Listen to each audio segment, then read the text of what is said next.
বাঙালিরা গল্প শুনতে বলতে ভীষণ ভালোবাসে। ছোট বাচ্চাদেরও খাওয়ানো, ঘুম পাড়ানো সব হয়ে যায় গল্পের মাধ্যমেই। আজকের গল্প শীর্ষেন্দু মুখোপাধ্যায়ের চোর। গল্পের প্রকাশক আনন্দ পাবলিশার্স প্রাইভেট লিমিটেড। শুরু করছি আজকের গল্প। পটাশের বাবা নব এবং নবর বাবা ভব দুজনেই ছিল বিখ্যাত চোর, অর্থাৎ পটাশকে নিয়ে 3 পুরুষ ধরে তারা চোর। ভব চোরের নাম ডাক ছিল সাংঘাতিক। লোকে বলে ভব নাকি বাজি রেখে এক দুপুরে তার পিসির আহ্নিক করার কম্বলের আসন চুরি করেছিল। কাজটা শুনতে যত সহজ, আসলে তত সহজ নয়, কারণ পিসি তখন স্বয়ং ওই আসনে বসে কাঁথা সেলাই করছিলেন। সেই অবস্থায় আসন চুরি যাওয়ায় পিসি আনন্দাশ্রু বিসর্জন করতে করতে ভবকে আশীর্বাদ করেছিলেন, ওরে আমার ভব, তোর উপর স্বয়ং ভগবানের ভর আছে, এ বিদ্যে ছাড়িসনি। পিসির আশীর্বাদে ভব বিদ্যা ছাড়েনি। বয়সকালে নিজের ছেলে নবকে তালিম দিয়ে সব বিদ্যে শিখিয়ে গেল। তা নবও কিছু কম গেল না। চোরের তালিম কিছু সহজ কাজ নয়। ভালো দৌড়তে পারা চাই, উঁচু বা লম্বা লাফে দড় হওয়া চাই, বাঁশের উপর ভর দিয়ে ভল্ট খেয়ে উঁচু দেওয়াল ডিঙোতে পারা চাই, রণপায়ে চলতে জানা চাই। এছাড়া গায়ে যথেষ্ট জোর না থাকলে 2-10 জন মানুষের সঙ্গে মোকাবিলা করা তো সহজ নয়। এরপর ভালো অভিনয়, বিনয়ী ব্যবহার ইত্যাদি তো আছেই। চোর বলে যদি সবাই চিনে ফেলে তো চিত্তির। নবর এসব গুণ তো ছিলই, তাছাড়া ছিল দুর্জয় সাহস। সে 2 মণ লোহা তুলত, কুস্তিতে যে কোনো পালোয়ানকে হাঁটিয়ে দিতে পারত।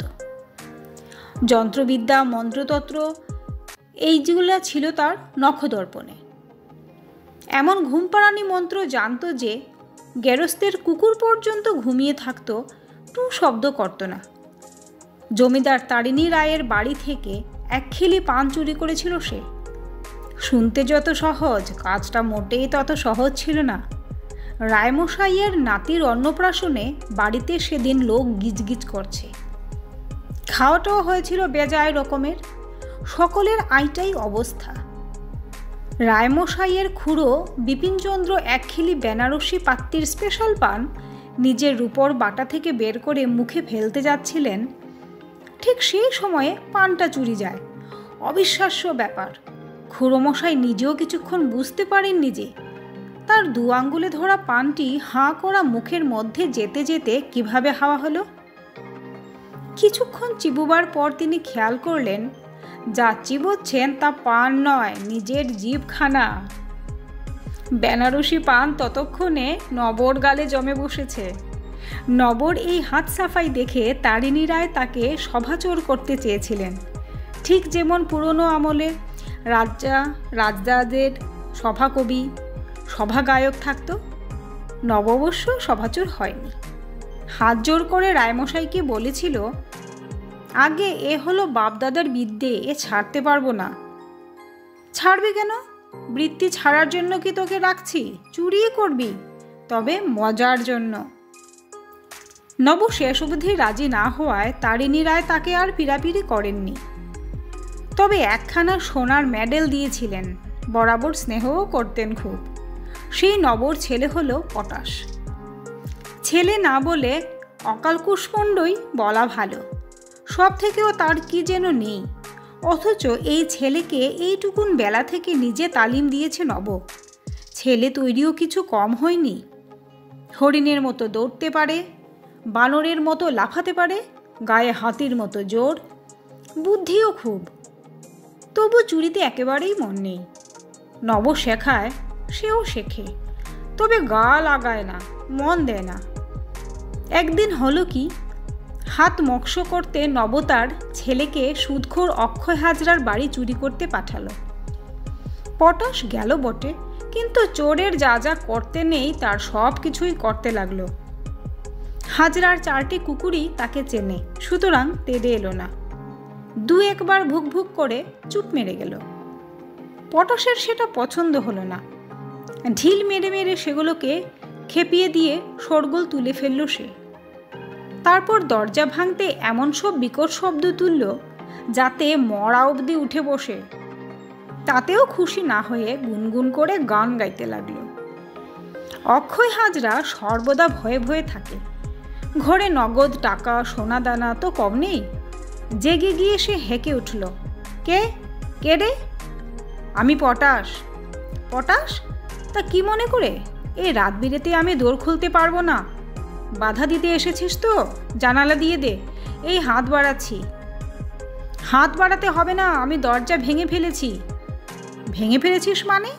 করছিসটা কি বলতো? আগে চুরি করছি। চুরি করছিস?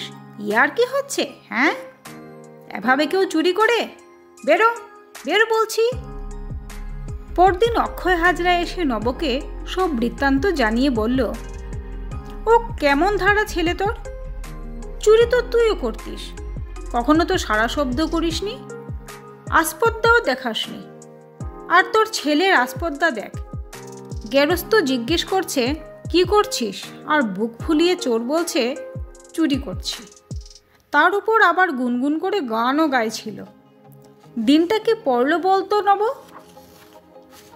নব সেদিন পটাশকে জুতো পেটা করলো খুব, কিন্তু পেটাতে পেটাতেই নব বুঝতে পারছিল পটাশকে দিয়ে হবে না। বাপদাদার বিদ্যে এর হাতেই নষ্ট হবে। পটাশ নির্বিকার, খায় দায় ঘুরে বেড়ায়। মাঝে মাঝে বাপের সঙ্গে সাগরিদি করতে বেরোয় বটে, কিন্তু কাজের চেয়ে অকাজই করে বসে বেশি। কখনো দুম করে হাত থেকে তার শীতকাঠি পড়ে যায়। একদিন সাপ সাপ বলে চেঁচিয়ে উঠে কেলেঙ্কারি করল। আর একদিন একজনের ঘরে ঢুকে নব যখন সিন্দুক বাক্স আলমারি খুলে ফেলছে, তখন পটাশ একটা ফাঁকা বিছানা দেখতে পেয়ে সোজা গিয়ে তার উপর শুয়ে ঘুমিয়ে পড়ল। ঘুমন্ত মানুষজনের মধ্যে যে পটাশও থাকতে পারে তা নব আন্দাজ করতে পারেনি। তাই ছেলেকে খুঁজে না পেয়ে একাই ফিরে এসে ভাবতে বসল। সকালবেলা হাই তুলতে তুলতে পটাশ ফিরে এলে তাকে একখানা গোদা হাতের চর কষিয়ে বলল, কোথায় ছিলি? ঘুমিয়ে পড়েছিলাম। পাজি নচ্ছার, ঘুমিয়ে পড়লি চোরের ছেলে হয়ে? তা কি করব, ঘুম পেয়ে গেল যে বেজা। তোকে ওরা ঠেঙায়নি? না, সবে বলে দিলাম যে। বললি? কি বললি? বললাম বাবার সঙ্গে চুরি করতে এসে ঘুমিয়ে পড়েছিলাম, বাবার নাম নবচোর। তখন বসিয়ে দুধ চিড়ে ফলার করালো। ফলার করালো? করাবে না? অত বড় চুরির হদিশ দিয়ে দিলাম, তারা সব দল বেঁধে লাঠি সোটা নিয়ে আসছে। নব মাথায় হাত দিয়ে বসল। সেই দিনই নব তার বাড়ি থেকে পটাশকে তাড়িয়ে দিল, সবাইকে জানিয়ে দিল ওকে ত্যায্যপুত্তর করলাম। পটাশ কোথায় গেল তার খোঁজ কেউ রাখল না। এদিকে নব ধীরে ধীরে বুড়ো হতে লাগলো। দাঁত পড়ল, চুল পাকলো, শরীরের জোর বল চোখের দৃষ্টি সবই কমতে লাগলো। বুদ্ধি একটু ঘোলাটে হলো, বেপরোয়া ভাবখানাও তেমন রইল না। পৈতৃক বৃত্তি বজায় রাখা ভারী শক্ত হয়ে উঠল। আগে প্রতি রাতে চুরি করতে বেরোতো, আজকাল আর তা পেরে ওঠে না। ফলে সে সঞ্চয়ে মন দিল। একটু আধটু সুদের কারবার করতে শুরু করলো, তাতে আয় মন্দ হলো না। স্বভাবটা ভারী কৃপণের মতো হয়ে গেল তার। ওদিকে বাপের তাড়া খেয়ে বাড়ি থেকে বেরিয়ে পটাশ পড়ল অথই জলে। চুরি ছাড়া তার বাবা তাকে আর কিছুই শেখায়নি বলে কাজকর্মেরও জোগাড় হলো না। না খেয়ে খেয়ে চেহারা পাকিয়ে যেতে লাগলো। এক বাড়িতে চাকরের কাজ পেয়েছিল কিছুদিন। বাসন মাজতো, জল তুলতো, ঘরদোর ঝাটপাট দিত, বেশ ছিল। একদিন হঠাৎ মাঝরাত্রে যেন নিশির ডাক শুনে উঠে পড়ল। তারপর ভারী অবাক হয়ে দেখল তার হাত আপনা থেকে বাক্স প্যাটরা হাতড়াচ্ছে। এই কাণ্ড দেখে পটাশ এমন আতঙ্কিত হয়ে পড়ল যে তার চোর চোর বলে চেঁচিয়ে উঠতেও ইচ্ছে হয়েছিল। ভাগ্যিস চেঁচায়নি। তবে সে অবাক হয়ে দেখল বিনা আয়াসেই সে তালা চাবি খুলে ফেলছে এবং নিঃশব্দে জিনিসপত্র বের করছে। বাপদাদার স্বভাব যাবে কোথায়, রক্তেই বিজবিজ করছে যে। পটাশ পালালো। আবার আরও এক বাড়িতে কাজ নিল। কিছুদিন পর সেখানেও সেই কাণ্ড। দীর্ঘশ্বাস ছেড়ে পটাশ বুঝল এটা থেকে তার আর নিস্তার নেই। বাপ নব তাকে চুরিতে নামাতে পারেনি বটে, কিন্তু তার ভিতরে একটা চোরকে ঢুকিয়ে দিয়েছে। এতকাল সেটা ঘুমিয়েছিল, এখন তার ঘুম ভেঙেছে। তা পটাশ শেয়ানা চোর, এক জায়গায় বেশি দিন থাকে না, ঘন ঘন এলাকা বদলায়। চুরির ধরনও সে পাল্টে ফেলে। পয়সা করেই সোনা দানা যা পায় উড়িয়ে দেয়। চুরি তো শুধু আর রোজগার নয়, একটা নেশাও। একদিন রাত্রিবেলা একটা গায়ে ঢুকলো পটাশ। বেশ সম্পন্ন গ্রাম, অনেক বাড়িঘর, ঘরবাড়ির চেহারা দেখেই তার অভ্যস্ত চোখ বুঝতে পারে কোন বাড়িতে জিনিসপত্র আছে। বেছে বেছে একটা বাড়ি তার পছন্দ হলো। বাড়ি তো নয়, যেন দুর্গ। মোটা গড়াদ, পুরু মজবুত একপাটা কাঠের পাল্লা দেওয়া জানালা কপাট, চারধারে উঁচু পাঁচিল, পাহারাদার কুকুর। দেখে খুশি হলো পটাশ। যেখানে চুরি করা শক্ত, সেখানেই চুরির আনন্দ। পাঁচিল ডিঙিয়ে কুকুরটার মুখ বেঁধে জানালা খুলে ঘরে ঢুকতে সে বেশি সময় নিল না। কিন্তু ঘরে পা দিয়েই তার মনে হলো এ বাড়ি, এ ঘর তার চেনা। ওদিকে নবরও ঘুম ভেঙেছে। ইঁদুরের শব্দ, বেড়ালের শব্দ সব সে চেনে, কিন্তু এ শব্দটা অন্যরকম। নব বাতাস শুকল, একটা গন্ধ পেল, তারপর খুব অবাক হয়ে বুঝতে পারল তার ঘরে চোর ঢুকেছে। নব চোরের ঘরে চোর ঢুকেছে, আশ্চর্য কথা। লাঠি সোটা অন্ধকারে খুঁজে পেল না নব।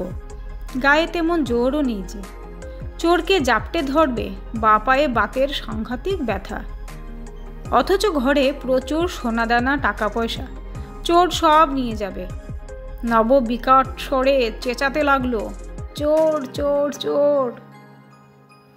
গল্পটি যদি ভালো লেগে থাকে অবশ্যই কমেন্ট করে জানাবেন। সাবস্ক্রাইব করতে ভুলবেন না চ্যানেলটিকে। ধন্যবাদ।